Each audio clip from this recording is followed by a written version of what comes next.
Welcome, welcome.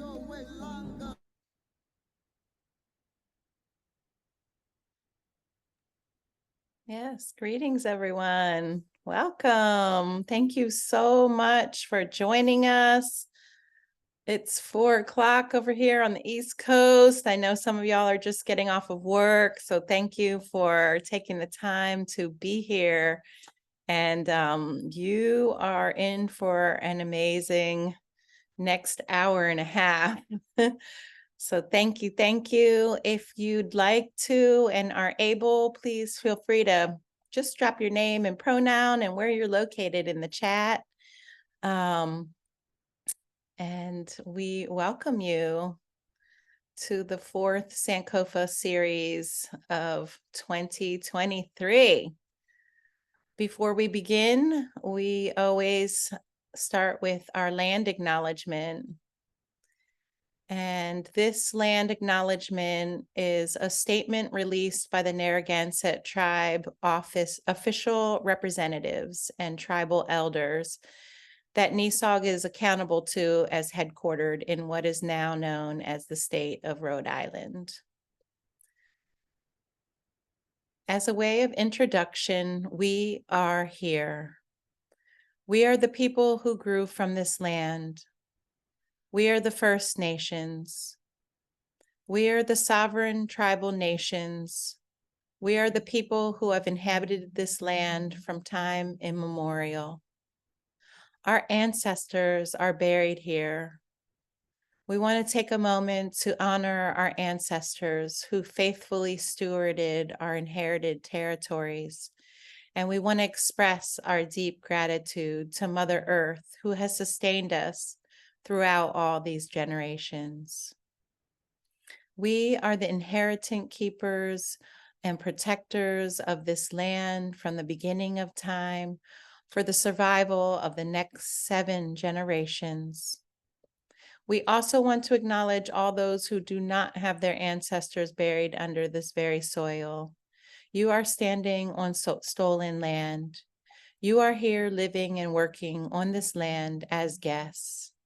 As guests, we respectfully request that you make the commitment or the recommitment to honor Mother Earth, to stop trampling of the land, to follow the leadership and stewardship of her First Nations, and to respect and uphold Indigenous sovereignty without violation.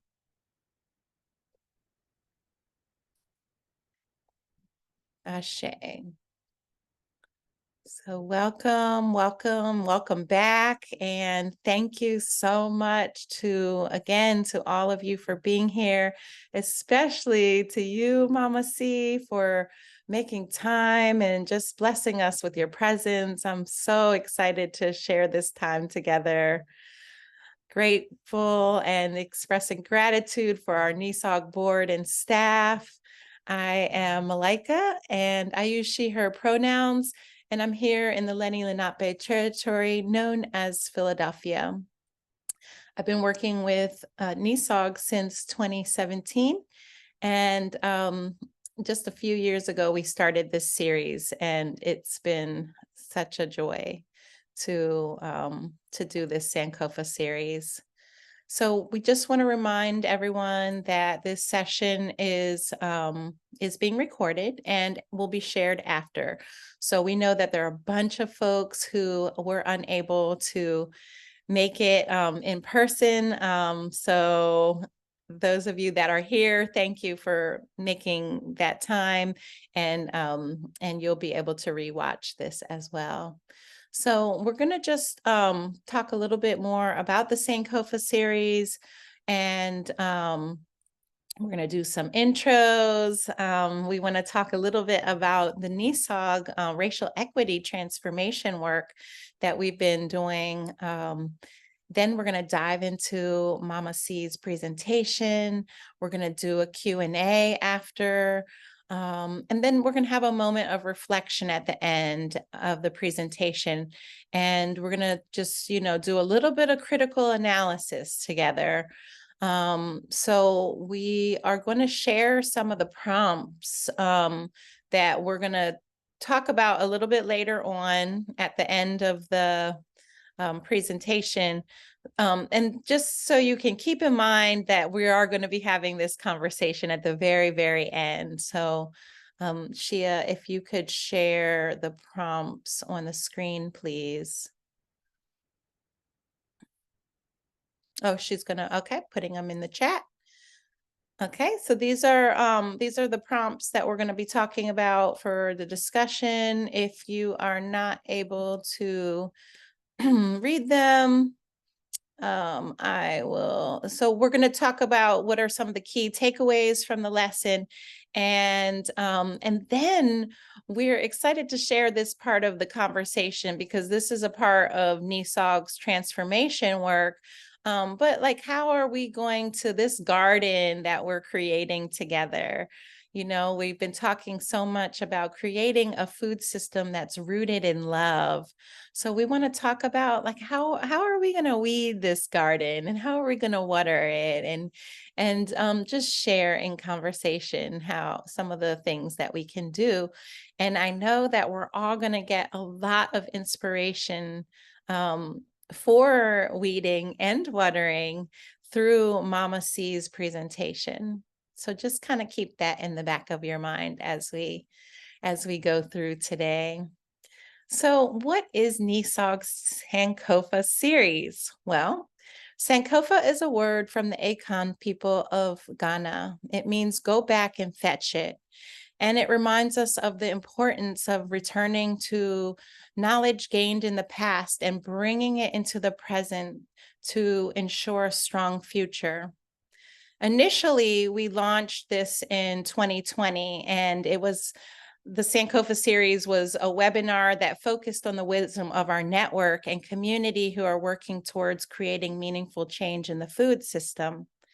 Then our second season of Sankofa series, we really highlighted and are focusing on the transformation work that NESOG is going through and trying to get as much wisdom as we can to really be able to do this transformation work authentically. And of course, we need to call on the wisdom of our elders, and that is what we're doing. And so, you know, learning about our history and our roots and celebrating identities and cultures just to gain a better understanding of the movements of resistance and change. So through these lessons and collaborations and conversations shared during these webinars and other programmings, we continue to dig deep, learning about our roots and glorious and strong, but they're also painful. And so again, we want to remember how to use Sankofa to learn from the past and use this knowledge as we begin envisioning what it truly means to create a food system rooted in love. Another part of our racial equity work is our landscape assessment and regional mapping. So it's important for us to understand who makes up our network, what NESOG's role is in this work, and what successes and challenges we are facing as we cultivate our envisioned food system rooted in love. We're going to be thinking again about how we're going to water this garden, how we're going to cultivate and care for this garden that's rooted in love. And we will also give you, we'll share with you some of the opportunities to participate in upcoming landscape assessment sessions and map jams. So I am now going to pass it on to Christina to introduce herself. Thank you so much, Malika and Shia, for starting us off and for this great introduction. So I am Christina Cabrera. My pronouns are she, her, hers, and my traditional name is Chunchip Dear Spirit. I started with NESOG as executive director in April of 2022, last year, and on Narragansett territory, now known as the state of Rhode Island. And We welcome you and are so happy to have you here. I'll pass on the introductions to Shia. Thanks, Christina. And another welcome to everybody. Thanks for making time today. I know we're all transitioning into back to school mode and back to work and to the fall season. So thanks for joining us. My name is Shia. I use she, her pronouns, and I'm the program manager for NISOG. And I am located on Lenni Lenape territory, also known as Philadelphia. And before we dive into this amazing lady here and learning about Mama C, we just have a few community agreements we want to go over. We just do this so we ask that everybody respect these agreements so we can work toward creating an open and inclusive space for this webinar. So I will do that quickly and then we can dive on in. So we ask folks to be curious, open, and respectful, call in and not out, throw sunshine, not shade. No one knows everything. Together we know a lot. We can't be articulate all the time, so give the benefit of the doubt and ask questions. Please take care of yourselves, stretch, eat, drink, use the bathroom, and rest. Confidentiality, don't speak for others without explicit permission, and don't share something communicated in a private space. One mic, take space and make space. So if you're usually a quieter voice, challenge yourself to maybe take up some more space. And if you find that you're somebody who usually talks a lot, you know, we welcome you to try to leave room for quieter voices. Avoid jargon, acronyms, and industry language. Use inclusive language that's accessible. Be aware of time. So if something has been said already, we don't have to say it again. Speak from your own experience and use I statements. Challenge assumptions. Be conscious of intent versus impact. So no matter your intention, you're responsible for your impact. Avoid using isms without explaining what you mean by them, and accept and expect non-closure. So we know that this work takes time and we are planting the seeds right now. And just a few Zoom rules and etiquette. We want to be present and focused and engaged so we can give our presenters and each other fellow attendees our attention and respect.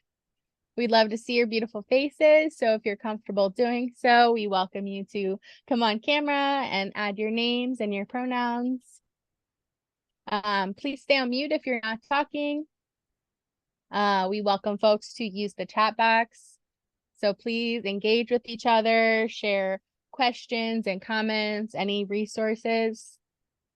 Take care of yourself. We'll be ending at 6 o'clock. So stay hydrated, grab a snack if you need to. And we will take questions towards the end. So you're welcome to put them in the chat box or save them until the end. Thanks, everyone. Yes, thank you. Thanks for sharing, Shia. So today we are in for such an amazing time together. I am so grateful to be able to spend this time with our beloved Mama C. Charlotte Heel O'Neill, aka Mama C, is an internationally known visual artist, musician, performance artist, ATR, priestess, filmmaker, poet, writer of more than 3 decades of experience. She was born in Kansas City in 1951 and has lived in Tanzania with her husband, Pete O'Neill, founder and former chairman of the Kansas City chapter of the Black Panther Party and co-founder of the United African Alliance Community Center and the leader of Tomorrow's Children's Home since 1972.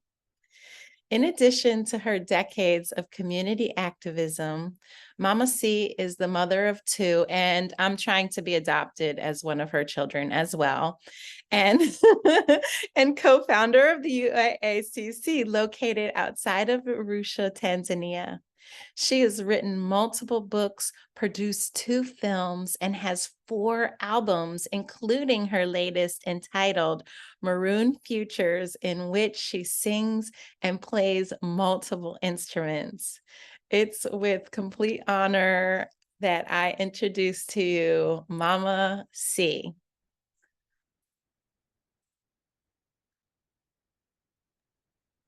I give thanks for that beautiful introduction. My sister, my daughter, my friend. Yes, yes. And I'm so happy all of y'all are here. And is this the Mama Rita that I know? I thought so. Yes. How you doing?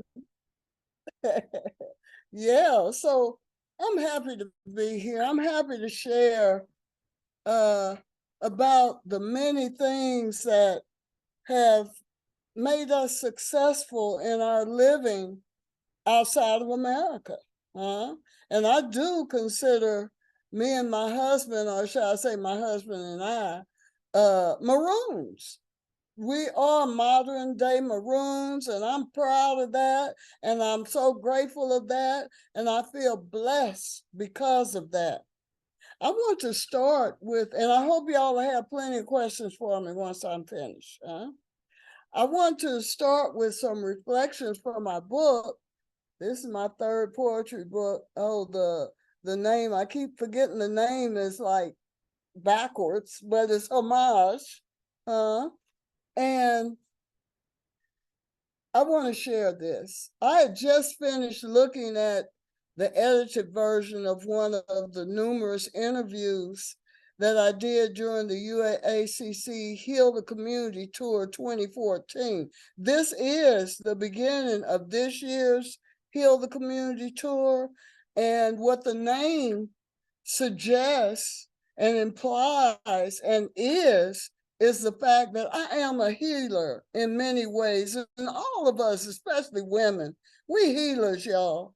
And I try to heal places that I go to, places that I can influence even through social media, and try to enlighten people about possibilities of joy, about possibility of growing these gardens that my sister was just talking about, these gardens of love, and to thrive because of that. So that's what the Heal Community Tour is all about. And this, I've been doing this for 27 years. Heal the Community Tour is also a fundraiser, because we don't get grants or anything at United African Alliance Community Center. And just think, we've been able to not just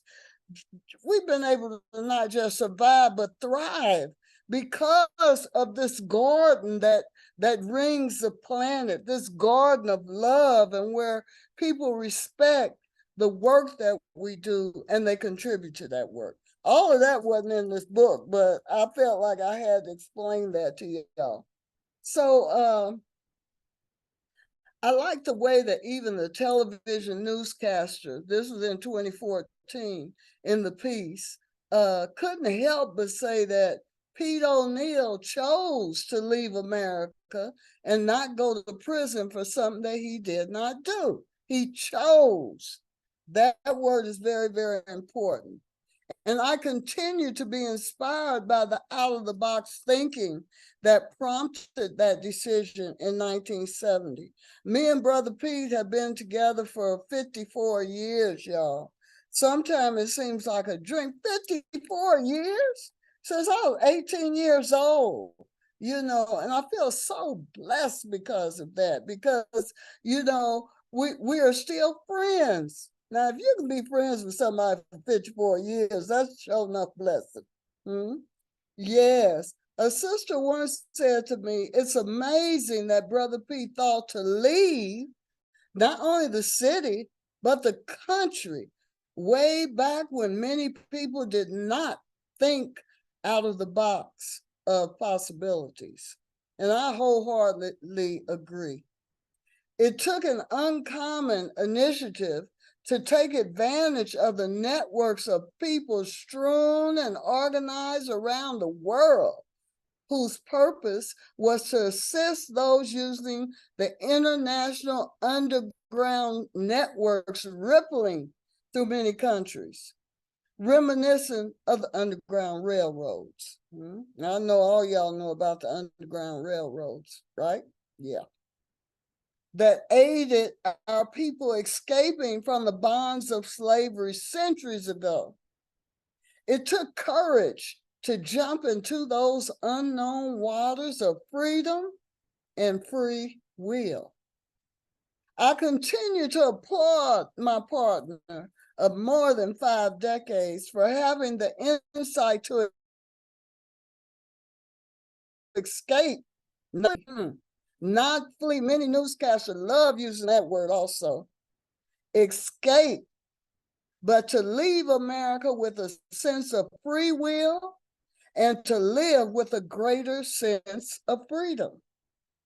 It's that same out-of-the-box way of thinking that saw us become successful pioneers, living off the land, life through appropriate technology, while honing our creativity and inventiveness during the many years when there was so much that we couldn't get ready-made here in Tanzania. My reflections continue to astonish me as I recall how Brother Pete's strength and example moved us forward to make a blessed life in a totally different environment of language and culture and food and nature and people in general. It has taken a sustainable sense of courage and ingenuity to not only survive, but to thrive over these many years of Brother Pete's exile, building on lessons learned as Black Panthers. It's been a natural, organic progression of our community-minded thinking that culminated in the birth of the United African Alliance Community Center and community outreach programs like the Leaders of Tomorrow Children's Home. The years have not always been easy, but I feel a sense of successful revenge against the system that caused Brother Pete's exile and the imprisonment of so many of our comrades. What could have turned out to be a living hell of exile and regret turned out to be a blessing, not only for us, but for hundreds, dare I say thousands of people who have been able to absorb some of the energy and love and lessons learned from Brother Pete and the UACC as a whole, and me too, y'all. As revolutionaries, it is our duty to work the system in ways that could be advantageous. I feel blessed to have been in Brother Pete's life for more than 5 decades. I give thanks, my comrade, Brother Pete O'Neill, AKA Babu, my husband, my life partner, my other half, continues to inspire me. So y'all, you know, he can't travel, but I carry him in my heart. I carry him in my whole persona.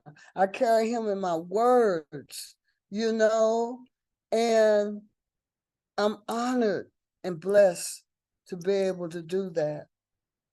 So I always speak, you know, many people, they emphasize Mama C, Charlotte Hill O'Neill, but we can't let the legacy that Brother Pete and myself carved out in Africa, y'all. I am so proud and honored and blessed to have been a part of that legacy and a continuing part of the legacy that will never, ever be forgotten. We Maroons, y'all.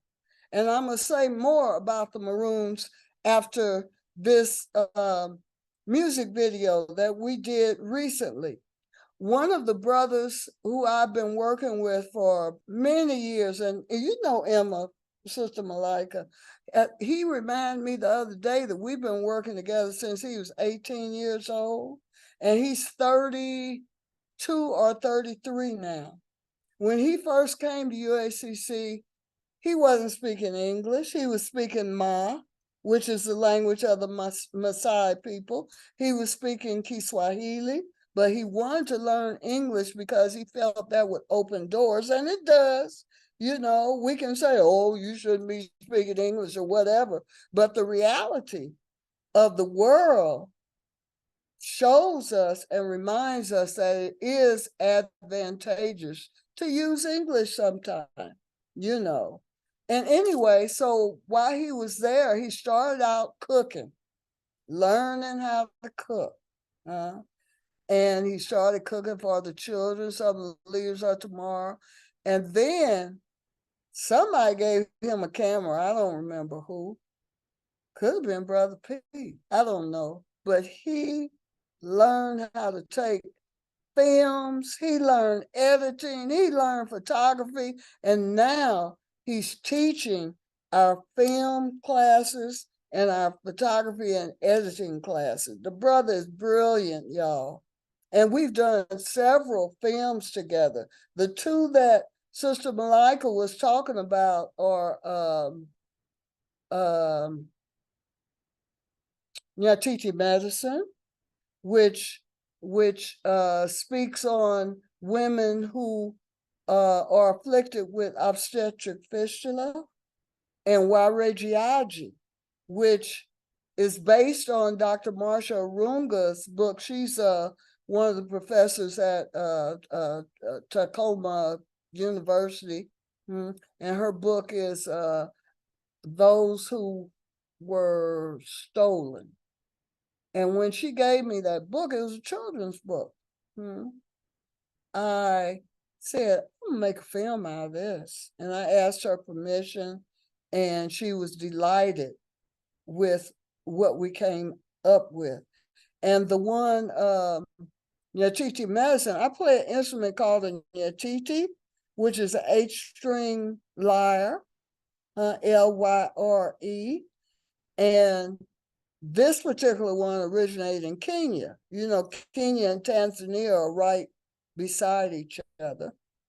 And I went with this filmmaker, Lisa Russell, with some other artists in Dar es Salaam. We went to this hospital. And because she was working with the UN on women's maternal health issues and women's health rights and all that, she took us there. And I met these women, y'all. It must have been 10 women that we met that day who were afflicted with this obstetric fistula. Some of y'all might know what that is. This happens all across Africa, the Middle East, India, but you don't see it in America. And the reason you don't is because many women have access to hospitals there and ambulances and all of that. Now, the way this comes about is because many girls are sometimes forced into marriages with elder men or whatever, and these girls, they don't have the physical body that enables them to give birth easily, right? So, you know, when they're trying to give birth, the baby pushes and pushes and pushes and finally actually tears the woman, and she's constantly leaking urine and or feces, which causes her to have a really, really bad smell, which in turn causes her to be ostracized from her community. One of the women that I met had been ostracized for 30 years, living by herself in constant pain, constant burning with this leaking and all of that, you know. But the fact is, that can be repaired with a very simple pre-surgery. They used to announce it on the radio, and then for some reason it stopped. So I said, hey, I'm gonna let people know about this. So this woman, this young girl, she's 14, in the film is a compilation of the women that I met. And it does have a happy ending. Now, I'm a Pisces, y'all, and I love happy endings, and this one definitely does. So even though she was ostracized for many years, she got that surgery, and she was repaired, and she was able to become a productive part of her community. Malika, you've seen this film? Yeah, it's really good, isn't it? Yeah, and so is Warejiaji. Warejiaji stands for those who have returned, those who were stolen, but their future children were able to come back, and it's based on true story. So I think that all of us have a maroon spirit within. Some of us don't recognize that. Some of us don't call it that. But I'm proud to call myself a maroon. So my sister Shell, you want to play that Maroon Love?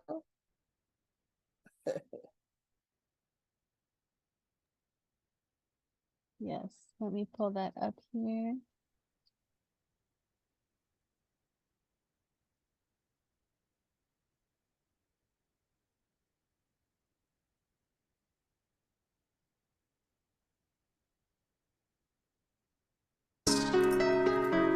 Hey, yeah. You guys can hear okay? I'm talking about maroon love. Yeah, that maroon love. That maroon love that all of us carry right inside all of us.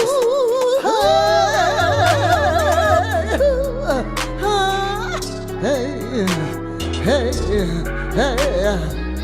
And I see our maroon ancestors running through them swamps, running through them hills, scaling them mountains, looking for freedom,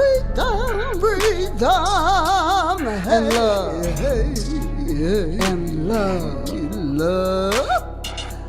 love. And we bring out that maroon blood that is inside of all of us.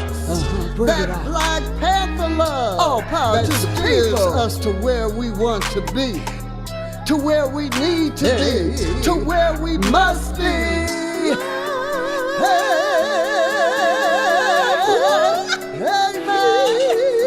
I feel it, y'all. Love, I feel it. Love, I feel it. Love, I feel it. Freedom is not given. Tell them about it. It's got to be taken by any means necessary. Yeah, that's what Malcolm said. Any means necessary. And as our sister Asada says, it is our duty to fight for our freedom. Tell them, Asada. Hey.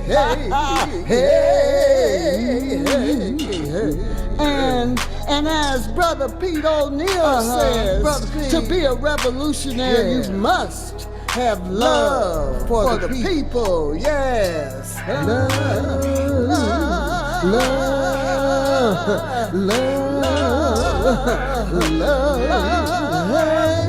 It's all about love and building unity and trust. Trust. Don't you feel unity in our community? In our community. With a global perspective. Global. Yes. Our children must understand that they belong to the planet. We belong. We to belong, the planet, y'all. It's ours. It's ours. We live wherever we want to be on this planet.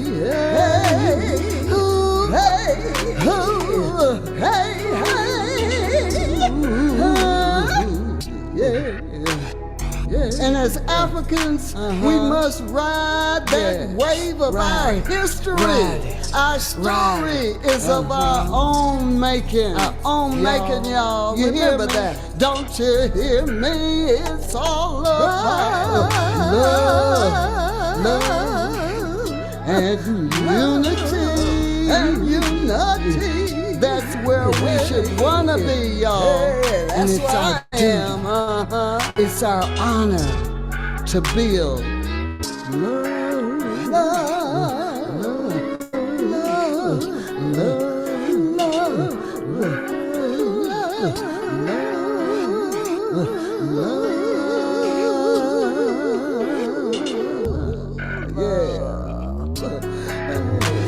strong love, y'all. Unity, love, some of that Maroon love. Teach the children. Yes, all power to the people.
So the reason I was looking surprised and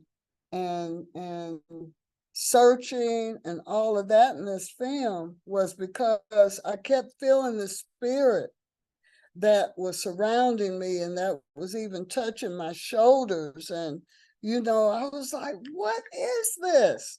You know, and you know, I made this audio at Crescent Studios in Birmingham, which I'm going there this year too, last year. And I didn't do anything with it until, I guess, a couple of months ago when Emma and I made this film. And I didn't know it was going to be kind of surrealistic like this, because what I wanted to do was go to Heshima land. And Sister Malika knows Heshima land, and we have a project there together, One Art and UAACC, and it's a healing center. And we're going to build more and more there. Matter of fact, we're going to put, I have an idea to put a little cafe there. We're going to have a fish project, which some people in Birmingham have already said they want to help with that. And we're going to have a bee project. People in North Carolina is going to help with that. So a lot of that is mirroring the beautiful progressive community work that's already going on at One Art, you know. And I've been so inspired by the work at One Art and Mama Malika and Baba Wan. And so when he edited what he had been shooting, I had no idea it was going to be so beautifully surrealistic. And that just shows you how, well, y'all didn't know him before, but that shows the growth of his imagination and his conviction to always express love in the work that he does, you know, talking about that love garden that's ringing the planet. So I was very, very happy about that. And you might have seen, and you saw me carrying this incense pot. That was a gift from my sister also. And I use that pot all the time. And I said, we got to have this in that film because it's something about it, you know, that it's, I guess that's cast iron. It reminds me of what our ancestors were probably using. And that's one thing that, you know, our ancestors, that's something I talk about all the time, because I know that all of us draw strength and wisdom from our ancestors, no matter what community you grew up in, no matter what so-called race, you know, this artificialness of race, no matter what your cultural history is, we all should honor our ancestors. So I'll be talking about that all the time. Plus, I've been initiating to the Ancestor Society. So, you know, it's my duty to do that. And I do. And I always say, teach the children, y'all. So those traditions will carry on and on and on. I don't know if it, I guess we're supposed to wait till the end for Q&A, but I didn't know if anybody wanted any questions about that film, or if y'all want to write it down or something. And I'm so free flow, Malika, you know that, you know, so I don't want to disrupt the agenda, but let's give people a chance to write it down at least. Yeah, I mean, we're free flowing it. So if does anybody have any questions about the film or what you've heard thus far? Okay. Okay. Yeah, don't be shy. Drop it in the chat and we can do questions along the way and we can do questions at the end. Yes. Okay. I have a quick question. Okay. Where can we see that film locally in our areas? It's on YouTube. Oh, cool. Okay. Okay. Yes, it's on YouTube. It's called Maroon Love. Okay. Mm-hmm. Who is Thank asking you. that question? Oh, it's my Mr. Anna Muhammad? yes, ma'am. Okay. I don't think you were on here when I was talking about the importance of recognizing that maroon spirit that we all carry, you Mhm. know? Yes, ma'am. And I'll go into more about the definition of that maroon spirit. Yes, ma'am. This I read online, and I urge all of us to, you know, learn more about that maroon spirit. And so a lot of this is quoted. Many people don't realize the extent and survival of the maroon philosophy and tradition. There are many modern day Maroons who not only actively and practically escaped the terrible confines of slavery, but who actually built communities in swamplands, in mountains, in the woods. And Pete and Charlotte O'Neill are surely modern day Maroons. The English word maroon derives from the Spanish word cimarron. Anybody speak Spanish? I'm pronouncing that right. Cimarron? Okay, sister. Which is based on an Arawakan. Did I pronounce that right? Arawakan. That's a native indigenous. Aranaka or Say it Aracana? Aracana? I don't know. Arawakan. It's Okay. Arawakan. Arawaka. Arawakan. I did pretty good then. Arawakan root. Cimarron initially referred to cattle that had escaped and living in the hills in Hispaniola. Later, the term referred to the enslaved indigenous population who escaped from the Spaniards on Caribbean islands. By the mid-16th century, the word was used to refer to African runaways from enslavement in the Americas. Maroons could not bear to be enslaved, so they ran away and established their communities, often deep in the woods and swamps and mountains and nearby hidden places. The word has continued to mean a type of fierceness, independence, wildness. Ooh, I like that. And the possession of an unbroken spirit. And I can tick off all of those when I think of me and my husband, Brother Pete. Let me say that again. Fierceness, independence, wildness, and the possession of an unbroken spirit. Maroon colonies were established in many southern states in America, as well as in the Caribbean and South America. Maroon communities existed in South Carolina, Virginia, North Carolina, Florida, Louisiana, Alabama, and other southern states. The Great Dismal Swamp on the border between Virginia and North Carolina is said to have been the largest Maroon community in the U.S. Maroons are also described as creative. Now, I can tick that off too, because when we first came to Tanzania in 1972, there was a lot of things that we wanted, but they weren't ready-made. I can even remember our son Malcolm was born in Algeria, but when we came to Tanzania, he was like a year. Let me see. He was born in 71. He was a year and a half. And we couldn't find any, the little potty chairs. Brother Pete took a plywood and this more sturdy wood, and he made him a potty chair by hand. We made our furniture by hand. We made so many things by hand. We learned how to make tofu. You name it, we made it, y'all. So being creative has been a way of life for us forever. Self-confident, that's another word that describes Maroons.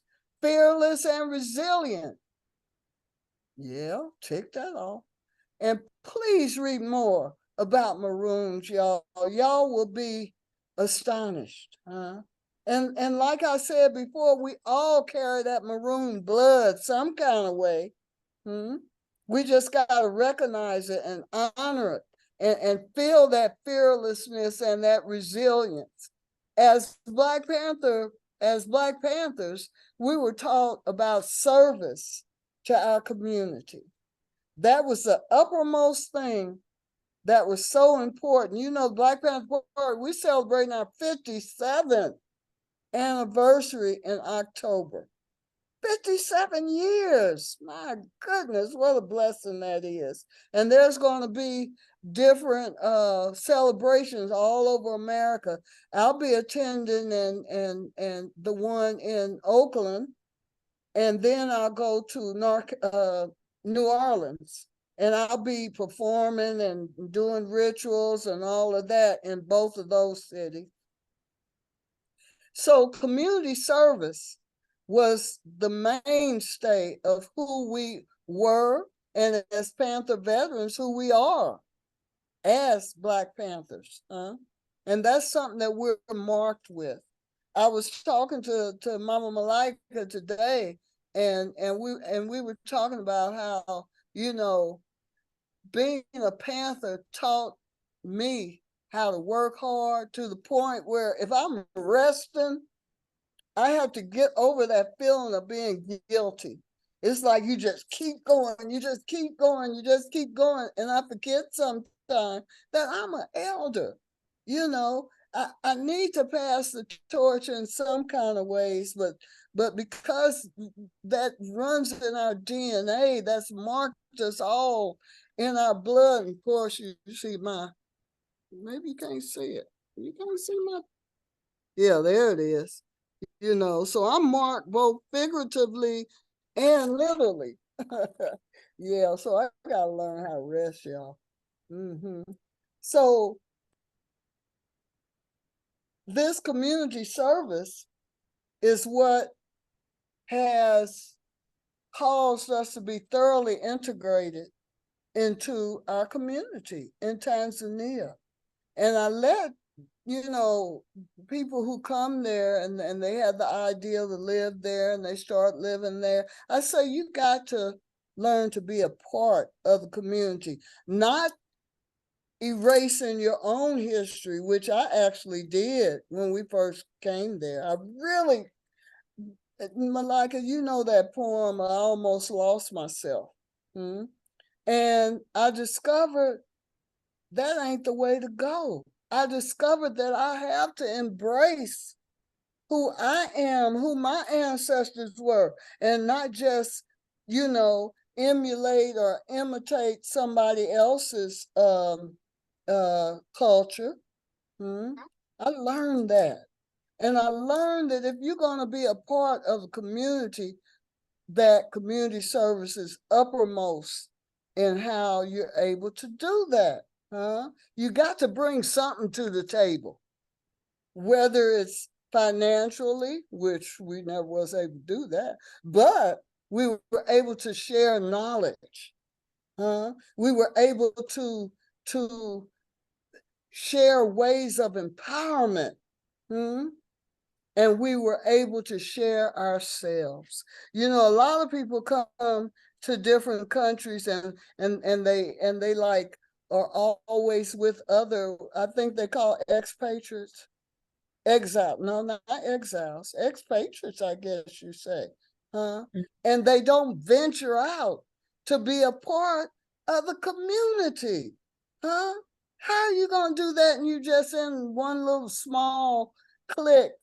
And that makes you feel isolated, and that makes you feel maybe even fearful in some ways. Well, we were never like that. We became homesteaders. I don't know if any of y'all have milked cows before. A show of hands. No. I learned how to milk cows, and we learned how to grow our own food. We the community we live in now, the village in Bassani that we live in now. When we first moved there was no water, running water. There was no electricity. So it was the duty of the young girls to have to go for miles to get one bucket of water.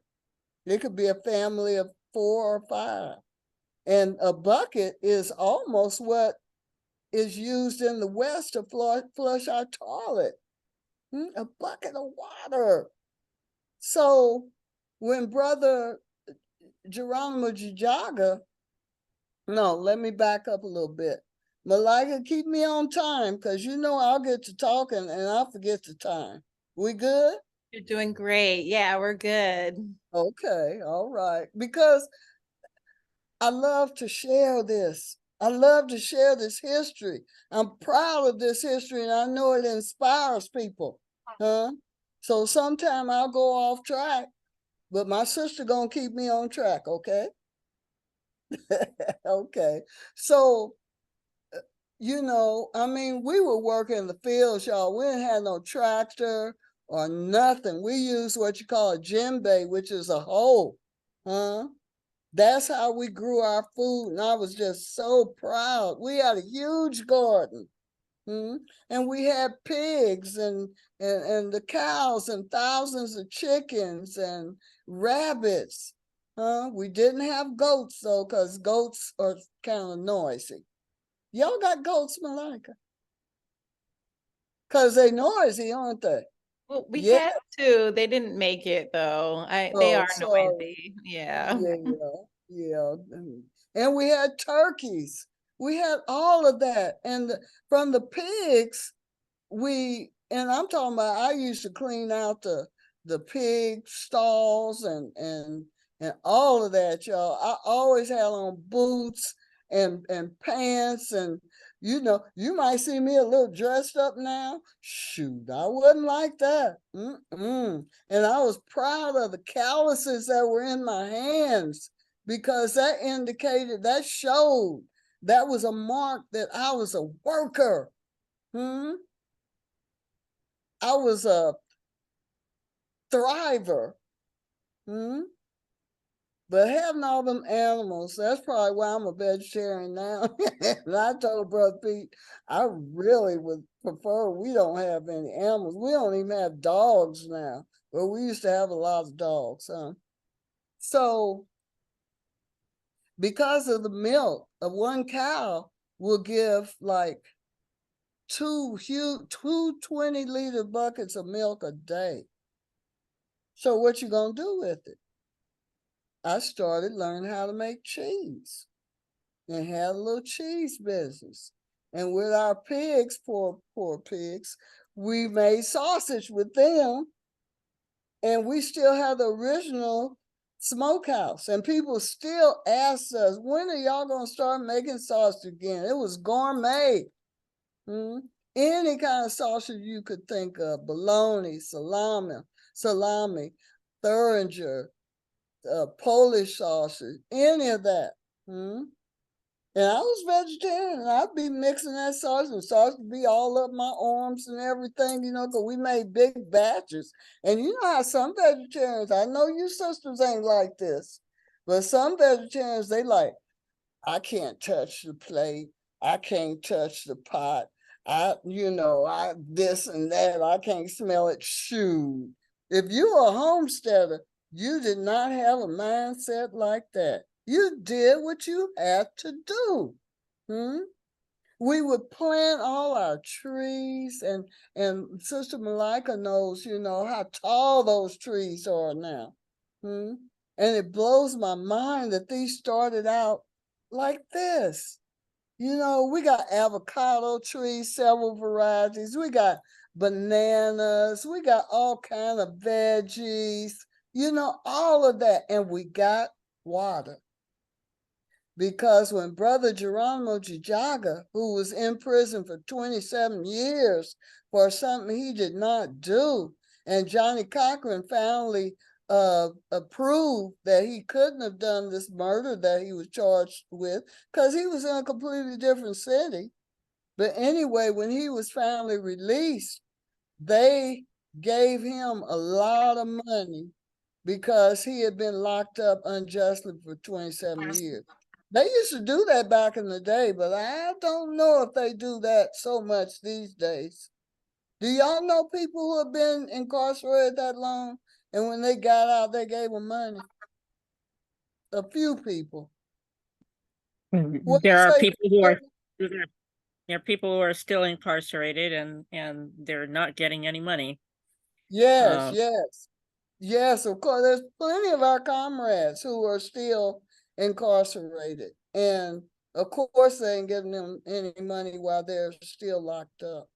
There's a few people, for instance, Fred Hampton's son and wife, they were finally given something like $1 million or something like that. But what does that do? They don't bring back your loved one.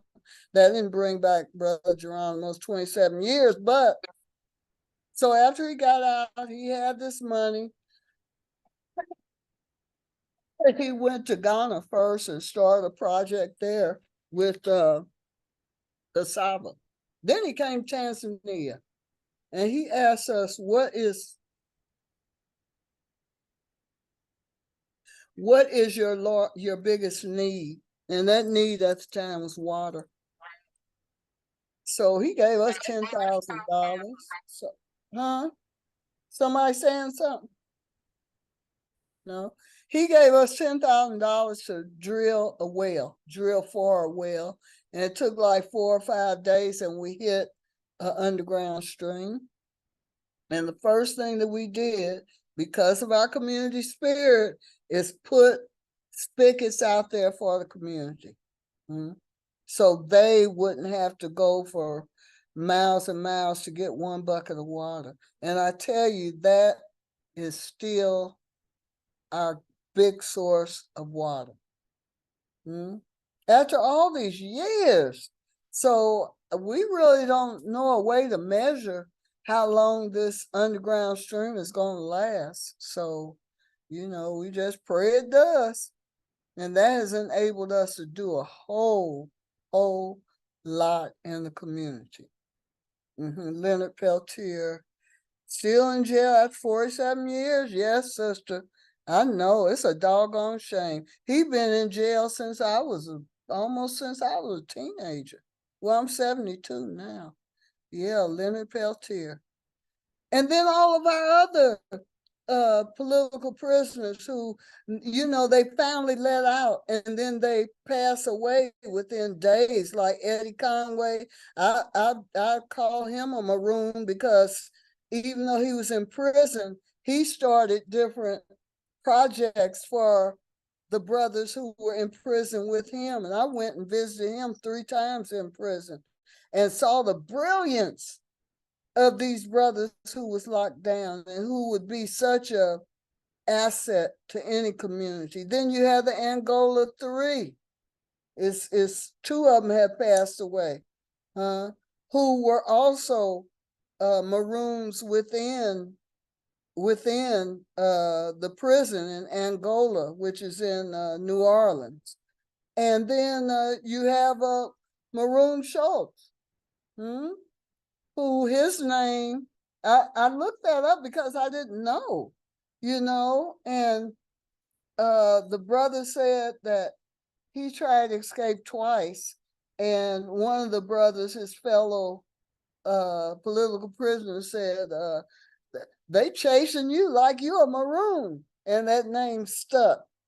And then there's Sekou Odinga, who was with us in exile in Algeria. We lived there for 2 years before coming to Tanzania. There's so many political prisoners who are still locked down after all this time. And then you have the exiles like Asada and like Brother Pete, and I lost my train of thought. Doggone it. That happens sometime. I was talking about the center. I was talking about us homesteading. Okay, that's what it was. So the elders in the community were seeing a lot of the work that we were doing and innovative things like building blocks with a simba ram, but using termite mounds. Y'all know termite mounds? Those really tall, they can be like 6 feet tall, and the termites live in them. And it's so hard, it's harder than cement. And we had what you call a simba ram machine. And we would use termite mound material and a little bit of cement and a little bit of sand. And when you use that machine, it exerts like 100 pounds of pressure, maybe more than that. And then you have to let them cure. Well, the elders saw us doing things like that. They'd never seen anything like that. And they asked us to start teaching the youth in the community. Then they gave us a plot of land that was like 3, almost 4 kilometers from us. And that's where we built our first community center, on that plot of land that was gifted to us. I don't even know if you know that, Malika. Yeah, it's in Majiachai. You've been on that road, Majiachai, for many, many times. But you probably, right now, it's a family of artists who live there. So it became too small, because teachers were bringing their students there, and there was a stage in the back, and it was really a popular place to learn. So we said, let's start building at our homestead. And that's how the United African Alliance Community Center was born, out of the need of the community. And then people start saying, please teach English, please teach about computers, even though we didn't have internet and had them big giant computers with the little bitty screen. Y'all remember those? Yes. And please start teaching music and this. So these are the community programs that we have continued. Music and music production. We have a very nice studio. Sewing and design, carpentry, art, fine art. What else? Those are all our basic. Oh, and filmmaking and photography. Those are all our basic classes. And then when people come who want to share something like Sister Malika and Brother Juan, they taught how to make bottle bricks. And we made this beautiful big archway that people are just continue to be astonished at. And it has bottle bricks incorporated into it. It's just beautiful. So when y'all ever come there, I'm sure you all have something to share. So you got to roll up your sleeves, and be prepared to share whatever kind of knowledge that you have. It's a beautiful life. And then Brother Pete founded the Leaders of Tomorrow Children's Home, where we're on the 3rd generation of students, and the first generation are now, some of them have applied for university, some of them are in university, some of them, or a couple of them, one is a soldier, you never met him, Malika, and one is a policeman, one is a businessman, and they all come to thank MZ and myself for the contributions to their lives, because they were being raised from primary school all the way to secondary school, and they finished that. Now we got another generation that's in secondary school, and then we got the newest generation are still in primary school. So that is how you integrate yourself into the community, and that is how you continue to grow this garden of love that's ringing the planet that my sister Malika was talking about. Yes. Let me drink some water. My throat done got dry. Well, while you're drinking water, we have, we can just keep on flowing. And I see there's a couple of questions in the chat. Well, we have one question in the chat. And Christina wants to know, what is the name of the machine to build the building blocks out of the termite mounds? Yes, it's called a Simba RAM, Sinva, CINVA RAM machine, and it was invented, if that's the correct word, in Brazil, I think, somewhere in South America, but I think it was in Brazil. Yes. Beautiful thing. It builds your muscles up too. Because when you do that, you gotta really exert pressure. But we were younger then, you know. We used to carry the stones. By this time, our daughter, Stormy, or Ann, had been born. So it was Malcolm, Stormy, MZ, and me. And then when people start, and we drew our own blueprint, all of that. We didn't get a, what do you call, architect or nothing like that. We still got the original blueprint that was drawn with a magic marker on some poster paper. So, I mean, we were young then. Brother Pete's 83 now, and I'm 72. So I ain't about to do the work that we used to do. We got all these young people that can help with that. And then we have fundis. Fundis are, what would you call?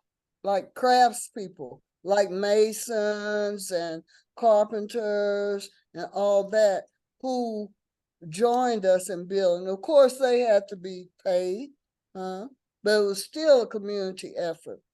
And now we have, I don't know how many buildings we have now for the classrooms and studio and for accommodations and all that, because we host study abroad groups from universities and high schools, and we host visitors, our guests, and people honeymoon there, and it's a good atmosphere.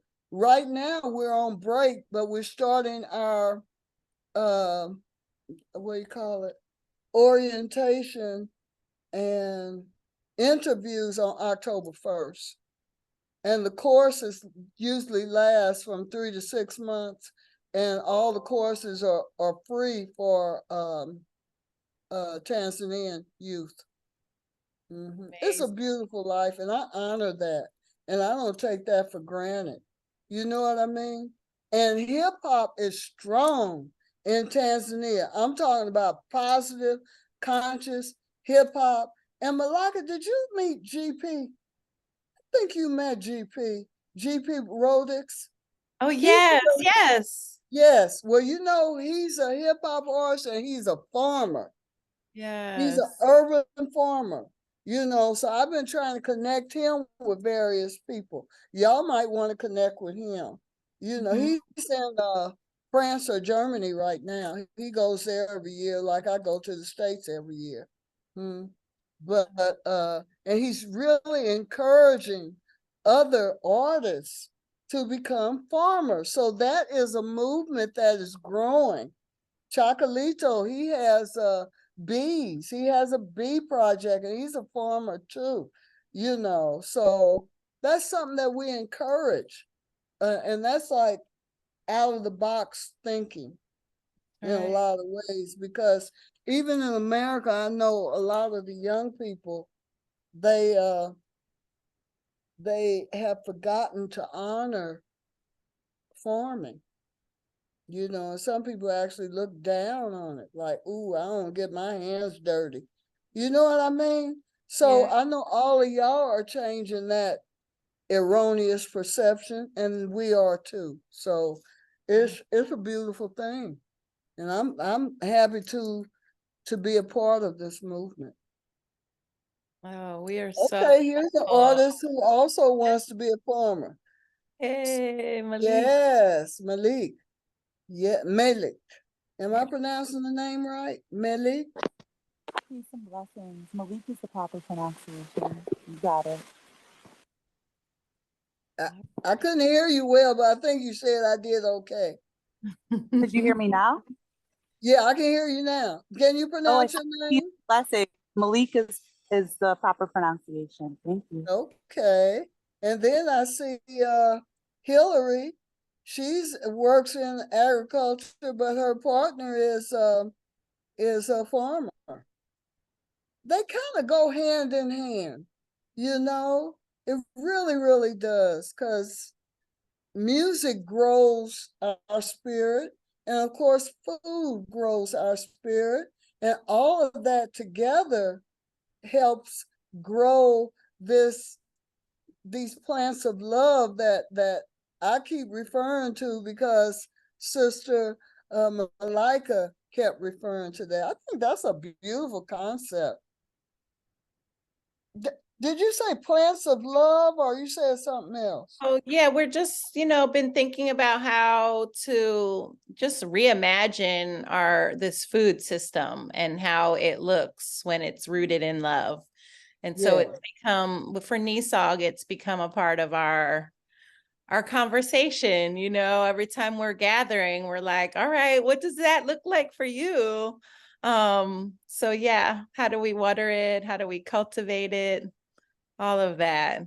That's beautiful. I feel like I see a mural coming on. I see it. I see it. Yeah.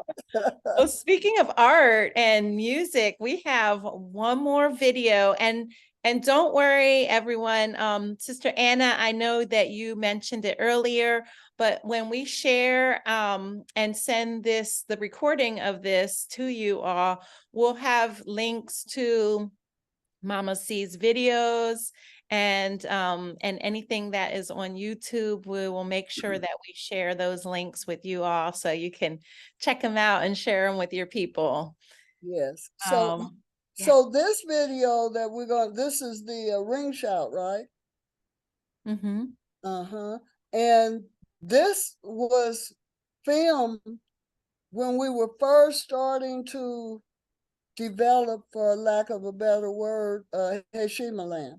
And the ring shout originally is, I guess originally, is a communal dance that, it's not really a dance, it's like a communal marching kind of thing, that our ancestors used to do.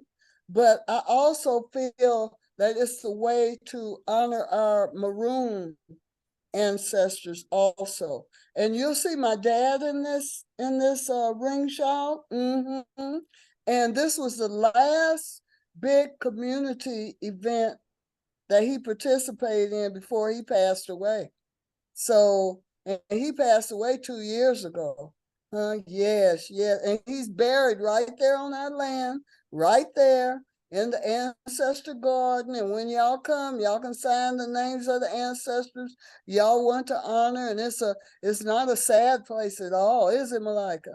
It's a happy place. And we do poetry there and music and just hang out and do whatever. And Dad always liked to be the center of attention. So he still is. Yes. So this is the ring shout.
It's making me homesick.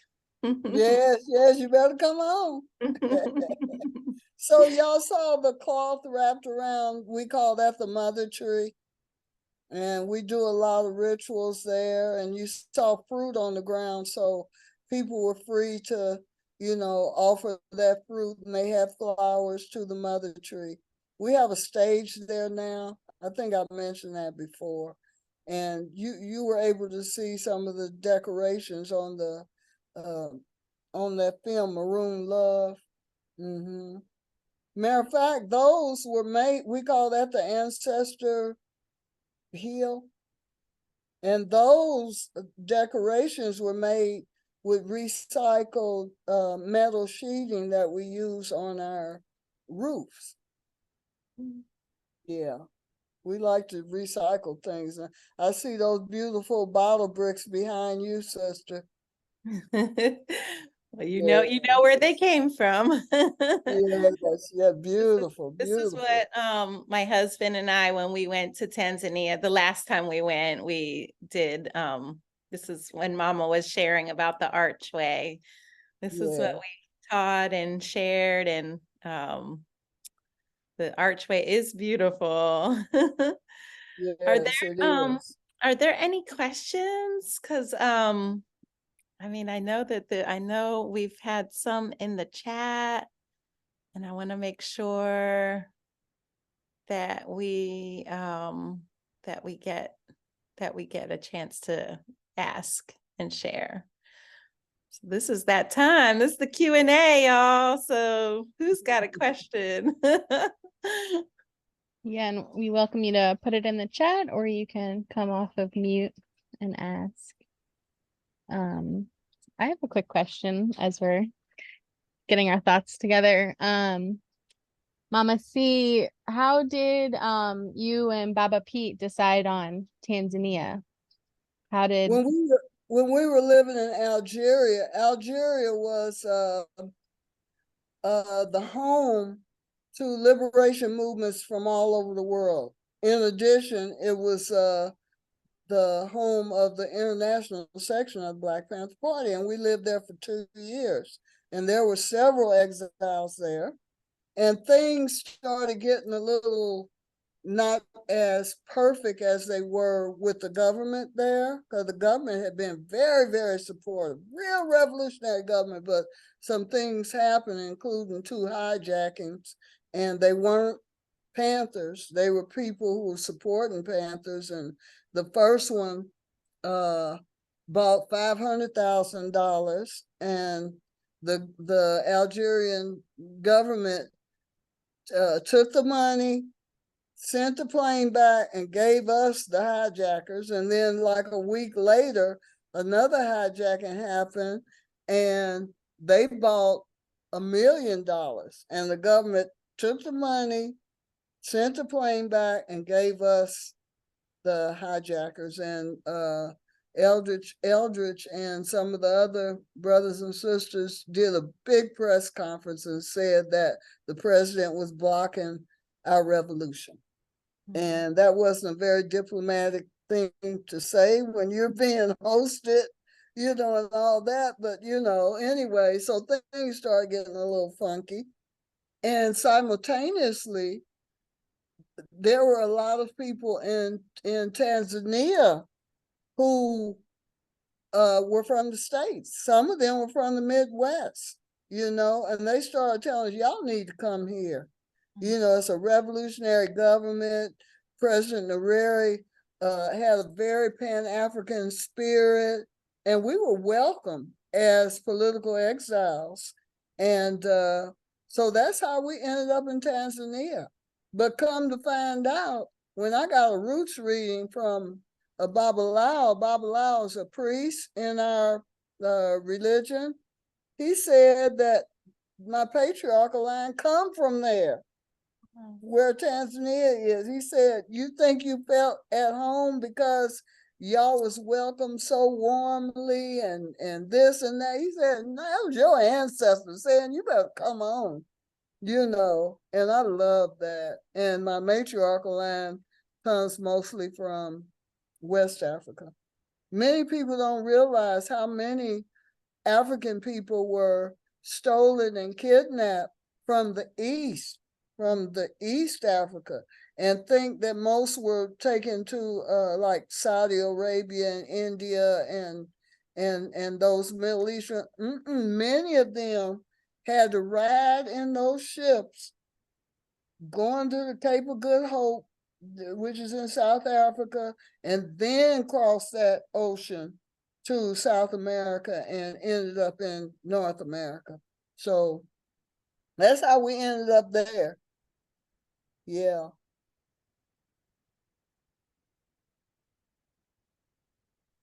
Are there any other questions? If y'all don't have no questions, I guess I explained things pretty thoroughly. Y'all hear me? Yeah. Y'all hear me? How I much have time a, do we have? Okay, oh, I'm so sorry. that's I have another question. How was it for you building community in both Algeria and Tanzania? Did you find any resistance? Was it difficult to create that beautiful family spirit that you all have? it wasn't difficult at all, because I was explaining before how, we had a lot of respect from the get-go when we were homesteaders, and sharing our knowledge, and the elders really appreciated that, and they really embraced us and welcomed us thoroughly into the community. In Algeria, it was different. We were more isolated because we had like ambassadorial status, as most of the maybe all the liberation movements did, and so we had like a small circle of people that we interacted with. As a matter of fact, the ANC was there, SWAPO, you name it, everybody was there. North Vietnamese, North Korea, and there was a problem, because a lot of those young Algerian girls loved the brothers, and they would come to the office and try to be girlfriend, boyfriend, and all that. So the community did not like that. And the other thing that made it a little difficult for us is because most of us had never been outside the country, and most of us didn't know that much about traditional Islam.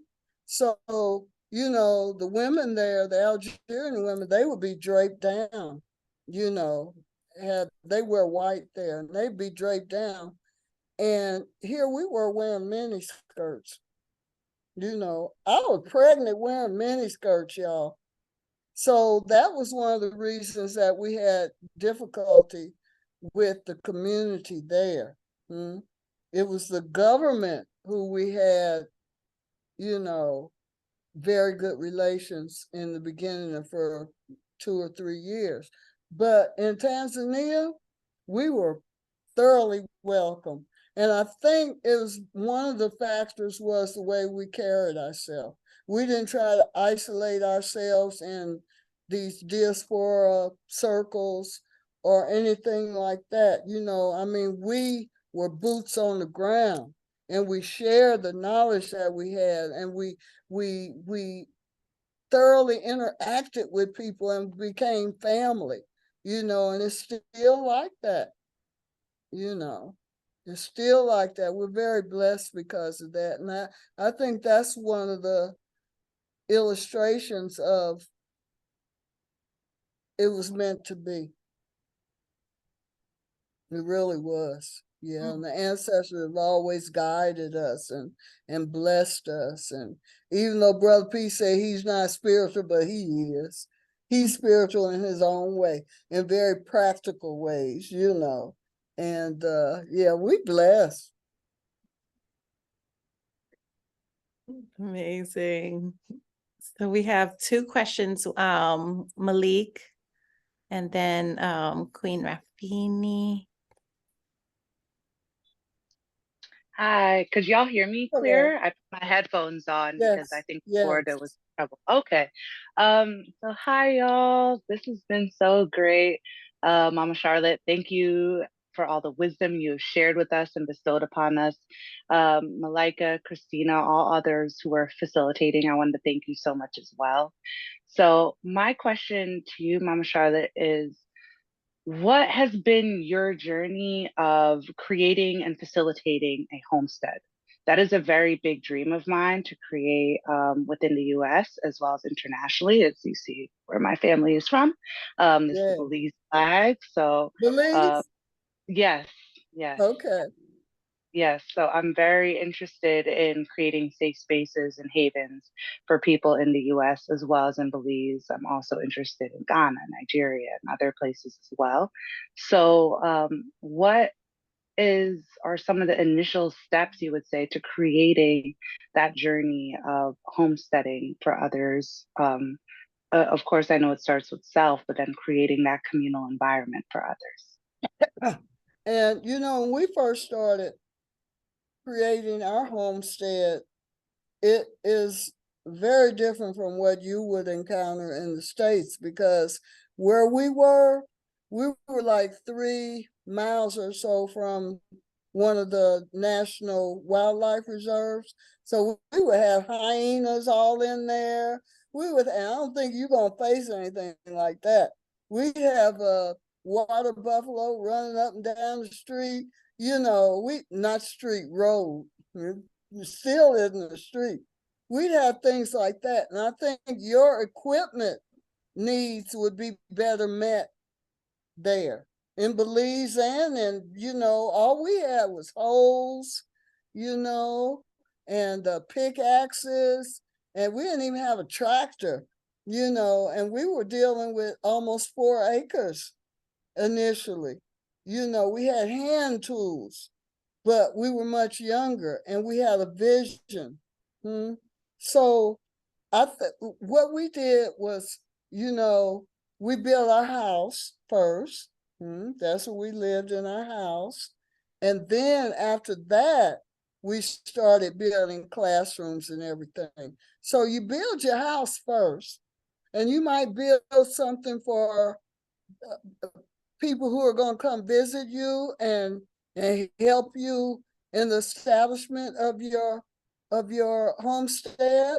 You might build something like that.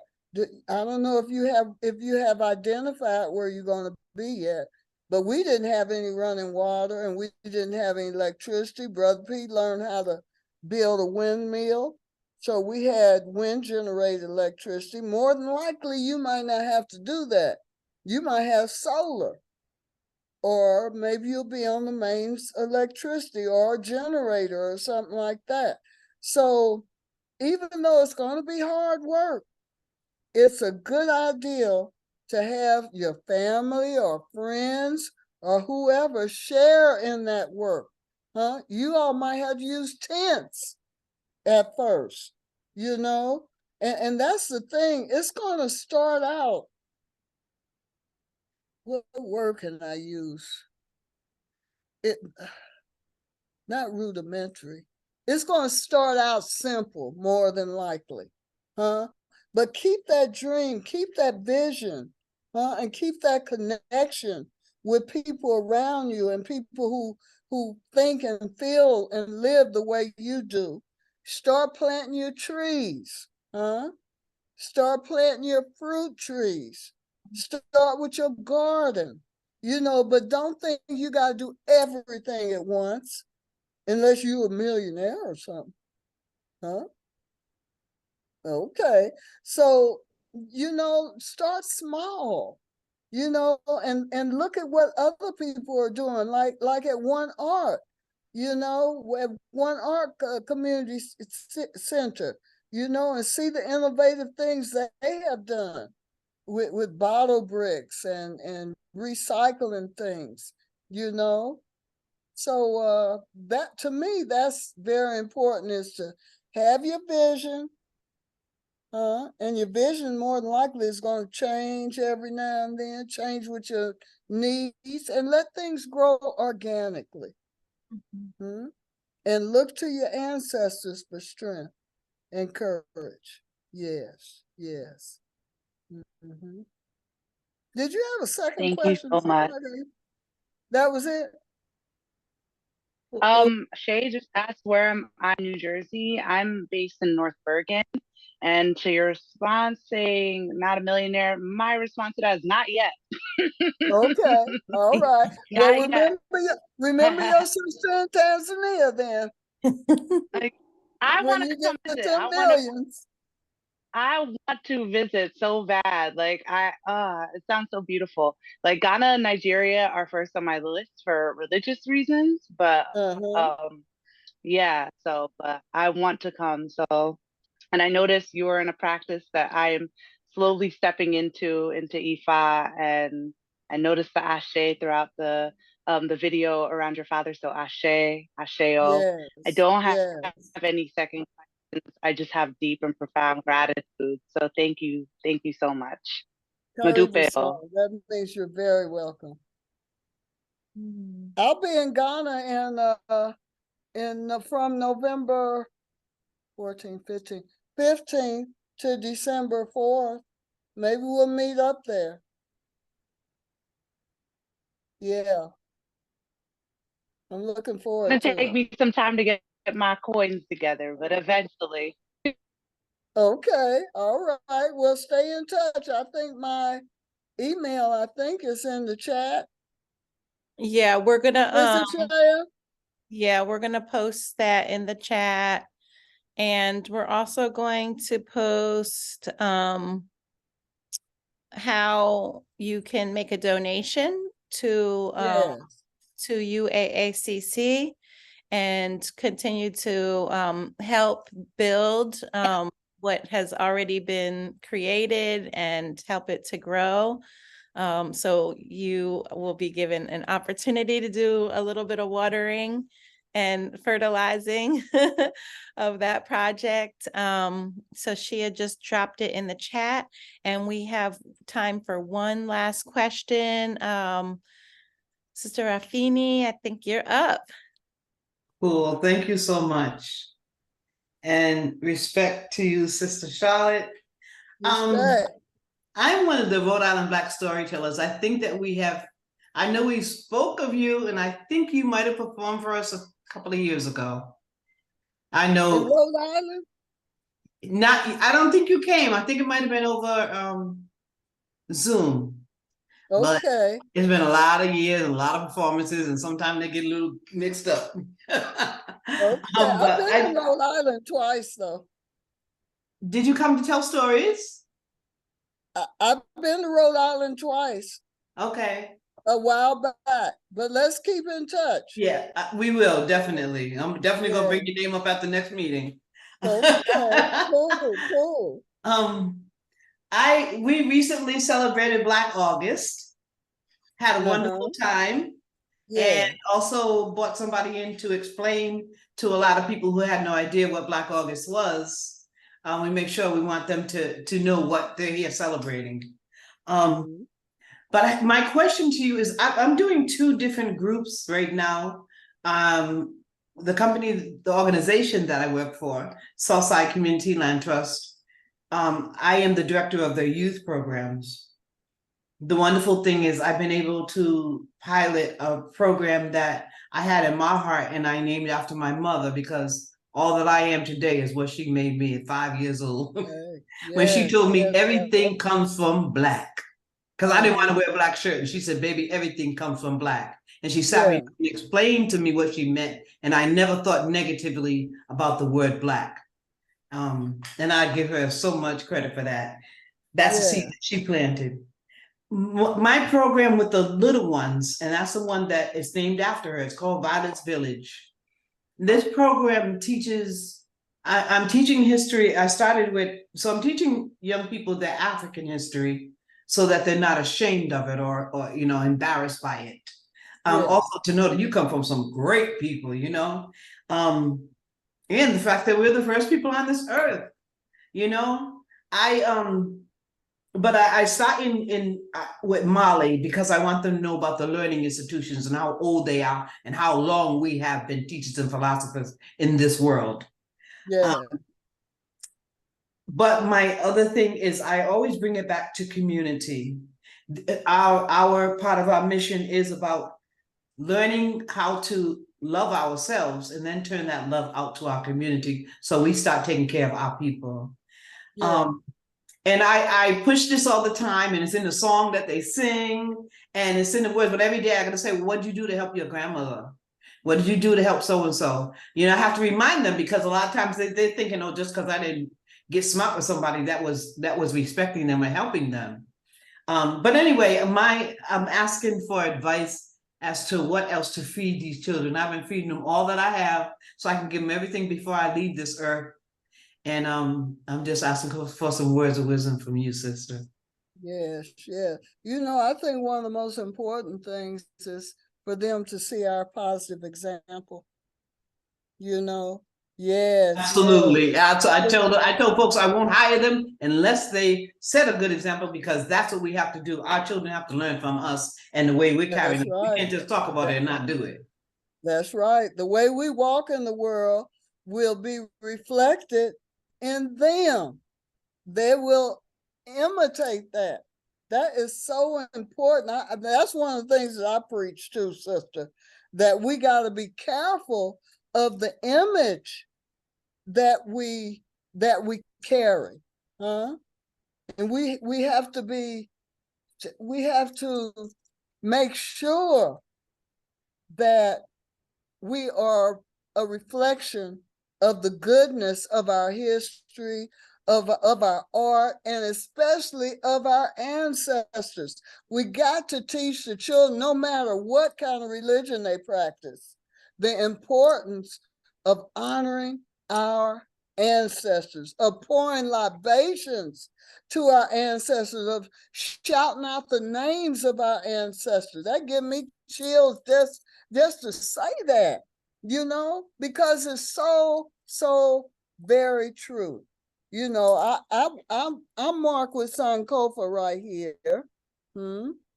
And that reminds me every day to honor where I come from, you know, Absolutely. and to reflect the goodness and the love and the history. And we have to watch the way we speak to, you know, I've seen, oh, it makes me want to cry. I've seen mothers here sometime like cussing their children out, little 2 years old, you know, cussing them all these terrible curse words, you know, and the little child just looking up. Well, that child's absorbing that, you know, and that just blankets that child's confidence, you know. So to me, and we need to teach them practical things also. Everybody not going to go to college. Everybody don't even want to go to college. But if we can get some of this wisdom from the elders who know carpentry, who know plumbing, who know electricity, who know gardening, and all of that, that's going to change. If we could get a cadre in every community of these elders who are just sitting there and nobody thinks to ask them to teach what they have before they make their transition. And that's not a hard thing to do, you know? So that's my advice.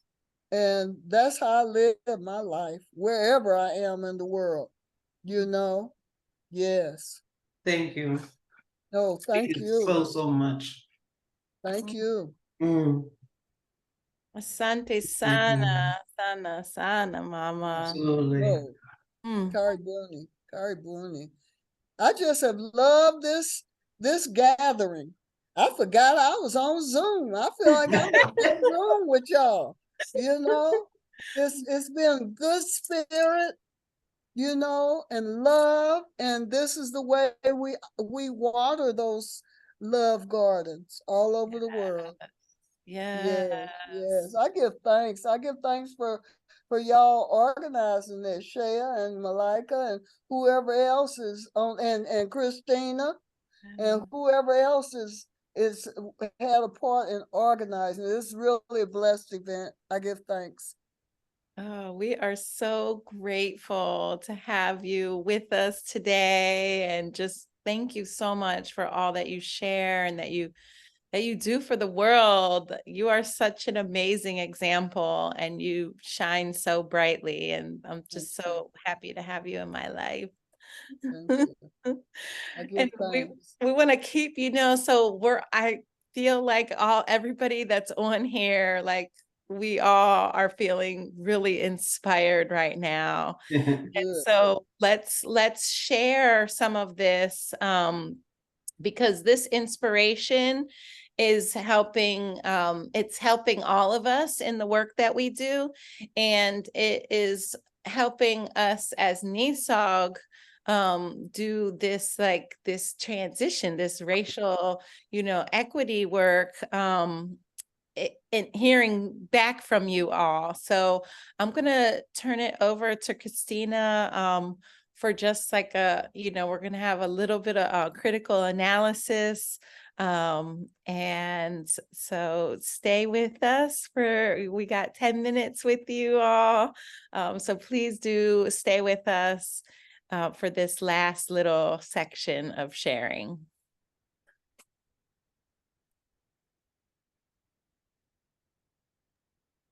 Well, first of all, thank you so much to Mama C and to everybody here participating.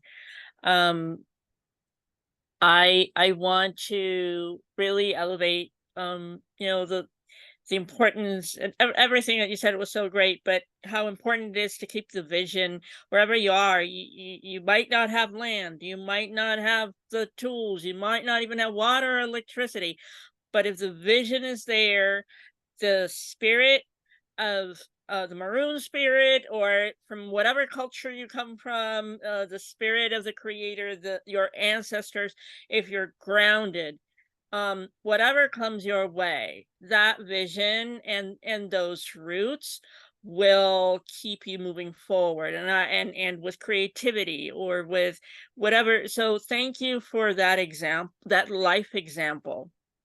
I really, really am very grateful to hear it, and was going to ask here people in the room, any takeaways, key takeaways, and then how would you apply these takeaways to the racial equity transformation that we really need to see happen in the farm and food system. In our case, NESOG is reaching the Northeast communities, but how do we plant those gardens of love? How to envision those liberation communities, and let go of all those chains, and let go of all those systems that have for years have directed us, monitored us, controlled, and all of that. But yeah, would love to hear, and maybe you can put it on the chat or you can unmute yourself, but those key takeaways that you can directly apply to transforming your farm and food systems into, having a racial equity transformation, where we can see liberation in a tangible way. Those gardens, the communities of love, gardens of love in a tangible way.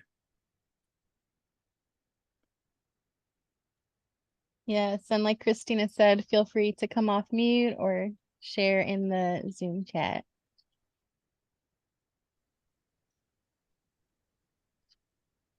And I would say what's already been said, coming together with an understanding of, oh, sorry, someone.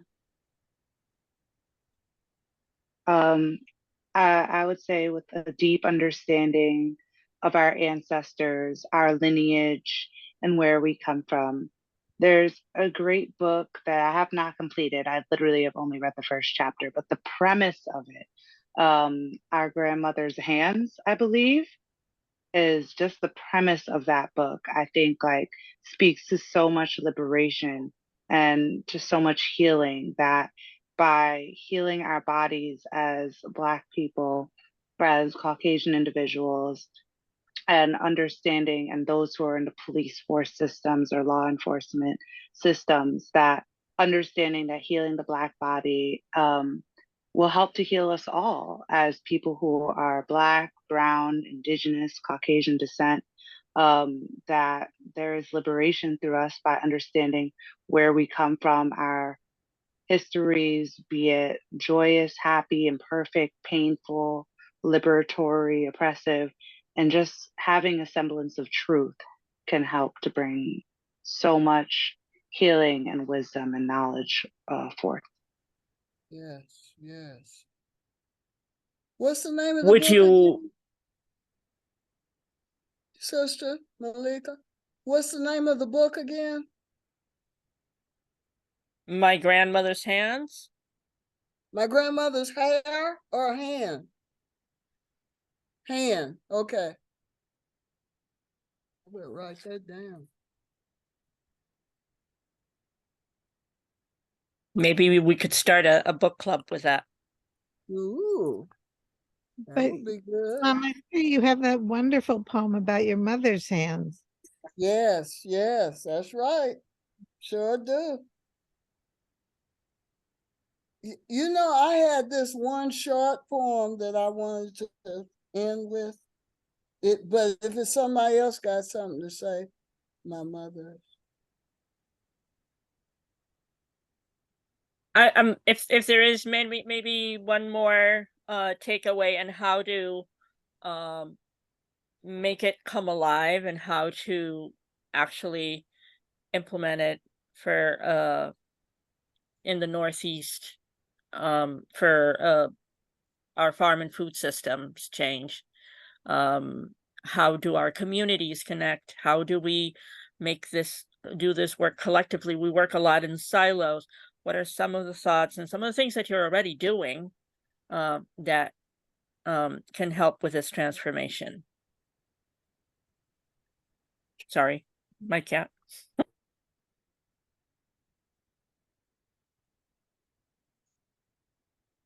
So I'm going to read what Susanna posted, very important, making this an intergenerational work so that we honor our elders and we connect them to our youth and about how to get in touch. Oh, sorry. Did I read right? No. And sorry. Can honor our elders, intergenerational work to honor our elders and connect them to our youth and children. Sorry, the chat bumped me to the latest message. And my email is up there. If y'all can scroll up, y'all can see it.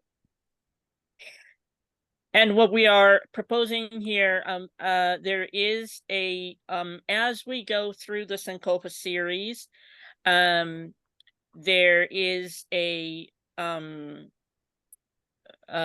chart or a table, if you will, that we are filling out, and it's optional. Oops, sorry, I sent it. I didn't send it to the entire chat. I just dropped it on the chat. But to sort of kind of memorialize or to actually articulate in paper the steps that we're going to take or the commitments that we're going to take with ourselves or with our communities to water that garden and grow that garden of love. How is it? How are some ways that we're going to do it? And so I just shared that document where all our different communities are adding their thoughts and ideas. And we're 2 minutes away from the end of this session. And I know that Mama C wanted to share a poem. So is this Malika, do you think a good time? I think it's more than 2 minutes, so maybe I shouldn't do it. Oh. Uh-oh. Okay. People are like, bring it on because we don't mind going over. Sometimes it just gets to be too much heartbreak, too much sorrow. But we must also celebrate the positive in order for us to keep strengthening each other.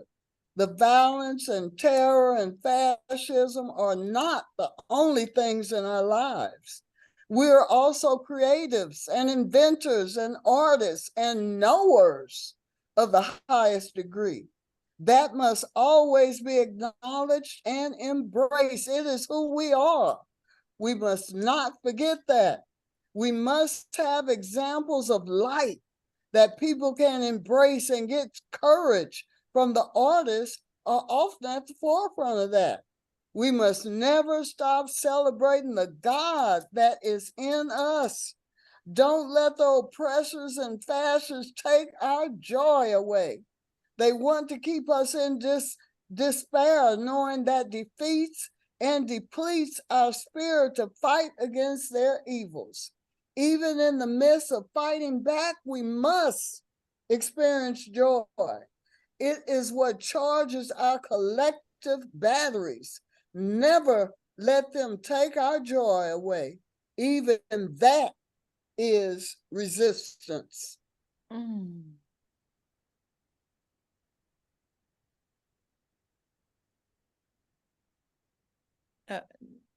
No words. We're Yes. just going to end right there because it's not the end. You've all been charged. Keep your joy. This is the resistance. Yes. Thank you Yes. so much. Y'all know how you can support. We're going to be getting back to you with more with links and just continue to do what y'all are doing. Thank you so much, Mama C. Thank you Yeah, so thank you. much. Thank you. Nakopenda, Mama. And the way we feel now, our water. Shukran. Y'all Have a- take care. Akune. Love y'all. Thank you. Thank Peace, you. everybody. Peace be everyone. with you. Peace. Yep. Thank you, Madupeo. Shukran. Madufa. Have fun. Yep.